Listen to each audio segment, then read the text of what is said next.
Wang Pao et ses hommes pouvaient produire plus de 40 tonnes d'opium par an.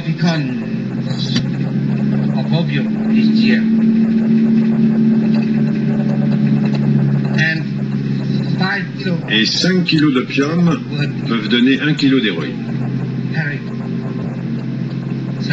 C'était donc une source de revenus supplémentaire pour la CIA. Ils venaient chercher l'opium et l'héroïne à Longcheng et les revendaient aux Américains à Saigon.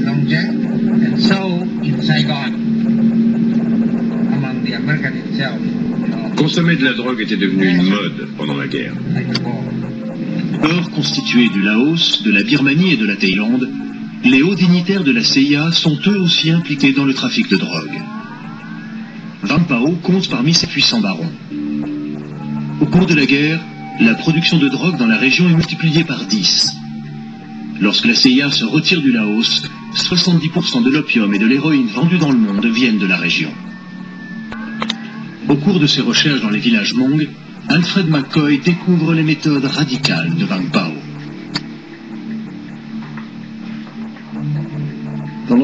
Le chef du village, Ger Suyang, m'a dit « Nous avons fait un marché avec la CIA.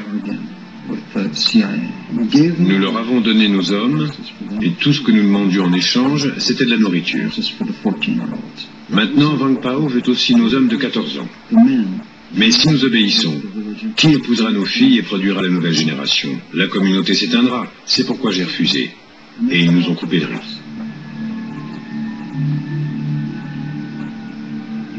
Ce refus est exceptionnel. La plupart des villages n'ont aucun moyen de protéger leurs enfants face au recrutement forcé mené par Wang Pao. Résultat, la main-d'œuvre manque pour cultiver les rizières, et le trafic de drogue devient la seule source de revenus possible.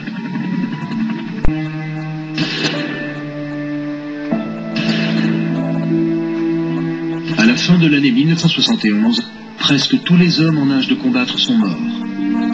L'armée Hmong est désormais principalement constituée de jeunes hommes et même d'enfants.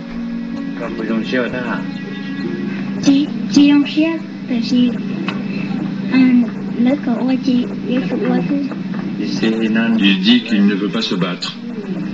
Il veut étudier, il veut apprendre. Mais on l'oblige à se battre.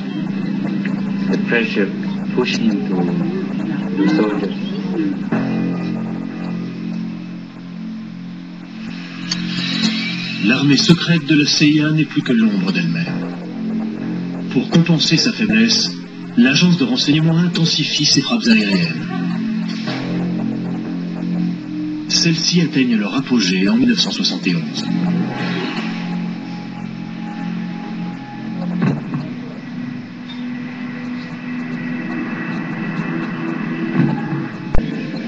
Au terme de notre voyage, nous atteignons Longcheng. Quelques troupes laotiennes y sont stationnées. La piste d'atterrissage est recouverte par la végétation.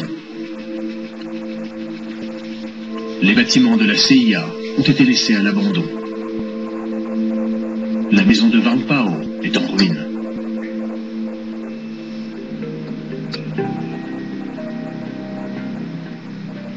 En mai 1975, 2 semaines après la fin de la guerre du Vietnam, lorsque la CIA évacue Longcheng, un Laotien sur 4 est un réfugié.